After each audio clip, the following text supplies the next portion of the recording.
আসসালামু আলাইকুম রহমতুল্লাহ বরকাতু। আর আজানোর বেশি বাকি না, আমরা আরো তো ইস্তারি আজকে আমরা ভাত খাইমু, আমরা কোনো ইস্তারি নাই।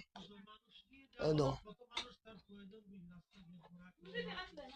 আর সব দিনই তো আলি ইস্তারি খাই, তা আজকে বাদ দিয়ে আমরা খারাপ ভাত খাইমু ওই জন্য। ও দেখালাম আপনার, ও টেঙ্গা, হইল ছোট মাছ, এ হইল বিষ, এবার হইল এটা বাজি, আর হইল সানা, এবার হইল মাছ বাইঙ্গন দিয়ে রান্না হয়েছে। আর হইল আপনার ওই দোকান দেখছেন, আপনার সবাই শেয়ার করলাম, কমেন্ট করে জানাইবা কেমন হয়েছে। আমরা গরিবা না, এটা হইলো আমরা গরিবা না, আমরা বড় লোকও নাই, আমরা গরিব মানুষ, যতটুকু করছি অতটুকু আমরা লাগে শুক্রিয়া আলহামদুলিল্লাহ।